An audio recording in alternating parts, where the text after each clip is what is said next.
Speaker. Soalan pulai, soalan nombor 6.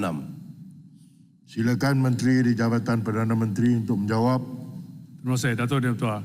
Untuk maklumat ahli yang berhormat, Kerajaan Madani kekal komited memperkenalkan rang undang-undang pendanaan politik sebagaimana digariskan dalam strategi pembanterasan rasuah nasional 2024-2028. Kajian awal berkaitan RUU ini telah bermula sejak 2019 oleh Pusat Governance, Integriti dan Anti Rasuah Nasional GIACC, termasuk 2 sesi libat urus pada tahun 2022. Mulai Mei 2023, bahagian hal ehwal Undang-Undang Jabatan Perdana Menteri telah mengambil alih penyediaan rang undang-undang ini dan pada 8 September 2023, kerajaan memutuskan agar skop dasar rang undang-undang ini dirujuk kepada Jawatan Kuasa Pilihan Khas JKPK, Hak Asasi Manusia, Pilihan Raya dan Reformasi Institusi Dewan Rakyat.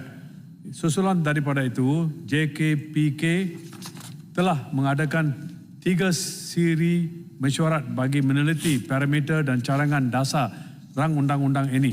Pada 12 Februari 2025, Yang Berhormat Menteri di Jabatan Perdana Menteri turut mempengerusikan mesyuarat bersama JKPK, Kumpulan Rentas Parti Politik Malaysia JRPPM, serta kementerian dan agensi berkaitan untuk membincangkan hala tuju selanjutnya bagi rang undang-undang pendanaan politik.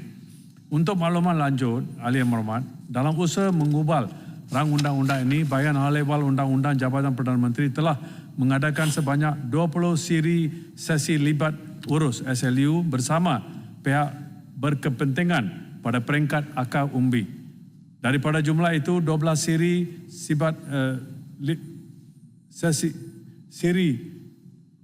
sesi libat urus peringkat negeri melibatkan penyertaan 1,544 peserta merangkumi pegawai kerajaan, persekutuan dan negeri, parti politik, jawatan kuasa pembangunan dan keselamatan kampung dan jawatan kuasa pembangunan dan keselamatan kampung persekutuan, wakil Dewan Perdagangan, Persatuan Perniagaan, Pertubuhan Bukan Kerajaan NGO, Pertubuhan Masyarakat Sivil, ahli akademik dan golongan belia.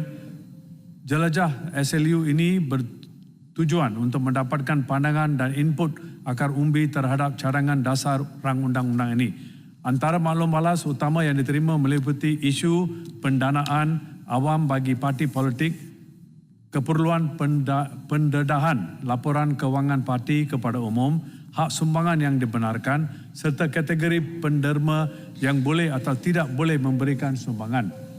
Selain itu, satu kajian persepsi umum sedang dijalankan pada masa ini oleh pasukan pengkaji diketuai oleh penyelidik daripada Universiti Islam Antarabangsa Malaysia serta wakil daripada NGO dan CSO. Kajian ini telah dimulakan pada 1 September 2025 dan dijangka selesai pada 28 Februari 2026. Hasil dapatan SLU dan kajian tersebut akan digabungkan bagi membentuk parameter dasar RUU pendanaan politik. Cadangan dasar ini masih diteliti dan akan dirujuk kepada JKPK terlebih dahulu sebelum dibawa ke peringkat pertimbangan selanjutnya. Terima kasih. Silakan Yang Berhormat Kulai, soalan tambahan. Terima kasih, Datuk Speaker. Terima kasih juga kepada Timbalan Menteri yang telah menjawab soalan ini. Saya ingin dapatkan lebih penjelasan. Tujuan utama kita adalah untuk mengelakkan rasuah. Jadi di sana banyak akan berlaku, syarikat-syarikat ni akan membiayai atau mendanai ataupun menyumbang kepada parti politik tertentu. Di sana pula ada pula syarikat yang tidak memberi sumbangan. So ada dua lah ya. Jadi bila katalah ada tender kerajaan dibuka, syarikat yang telah menyumbang tadi dapat pula. Yang tak menyumbang tak dapat. Jadi macam mana kita nak mengelakkan masalah tomahan menyatakan bahawa sekarang syarikat yang bagi dapatlah projek, syarikat yang tak bagi sumbangan tak dapat projek. So macam mana kita nak mengelakkan daripada ianya menjadi satu fitnah, dan apakah parti-parti politik ini akan diaudit apabila dana awam itu masuk ke dalam mesin. Silakan Berhormat Menteri. Yang berhormat, kita perlu faham bahawa pengubalan rang undang-undang belum selesai. Masih dalam diskusi dalam perkara ini.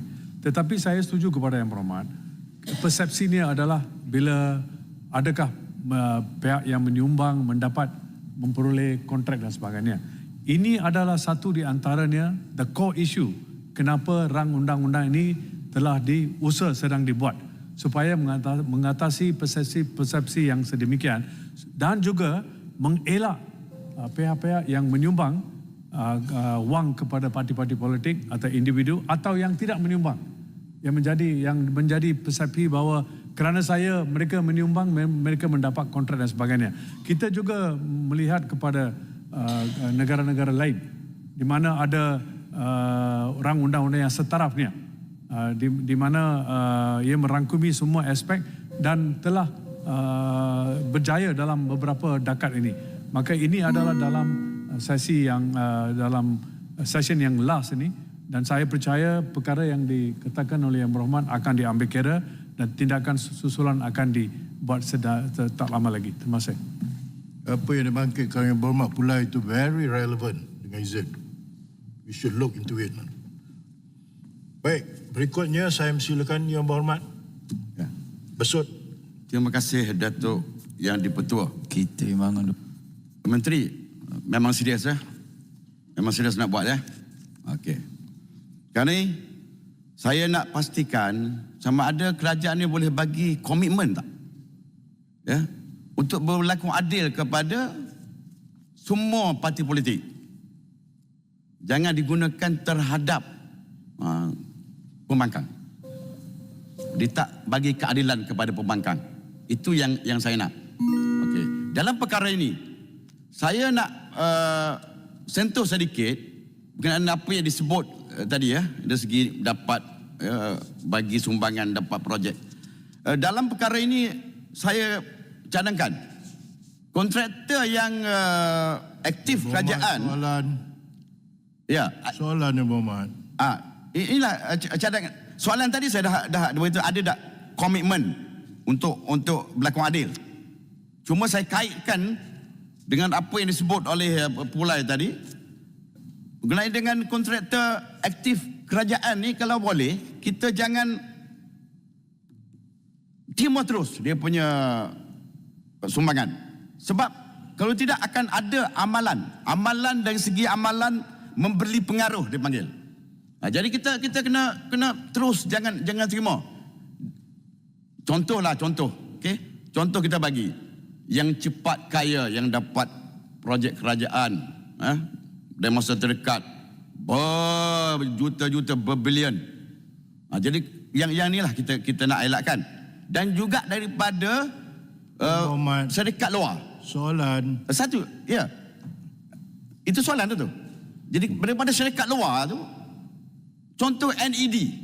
Yang NED tu yang ada bagi sumbangan sehingga pembangkang dahulu dah jadi kerajaan sekarang. Ini yang macam inilah yang kita tak nak diterima. Okey. Silakan Yang Berhormat Menteri. Yang Berhormat, Dr. Yang Betul. Komitmen ada. Tapi kita perlu fikir, Yang Berhormat, bahawa semasa kerajaan Pakatan Harapan ditumbang pada 2020, kita ada kerajaan yang di sebelah sana untuk lebih 2 tahun. Kalau masa itu pun cukup masa untuk menggubal undang-undang ini, tetapi kita telah left a golden opportunity pada masa itulah kerana tidak membawa satu hasil yang besar untuk negara ini. Yang Berhormat, kita perlu faham, sementara kerajaan mengambil maklum mengenai cadangan-cadangan Yang Berhormat besut, inisiatif kawal selia pendanaan politik ini sekarang berada dalam penelitian JKPK. Yang Berhormat pun adalah seorang anggota di sana, sendiri merupakan seorang ahli JKPK tersebut. Yang Berhormat lebih arif dari orang lain bahawa perkara ini sedang diusah bukan saja oleh kerajaan. There are so many arms of the government. Satu di antara adalah jawatan kuasa. Perlu mengambil inisiatif mensegerakan usaha dalam perkara ini. Semestinya kerajaan akan melaksanakan perkara tersebut. Kita committed lebih dari 100%. Terima kasih. Majlis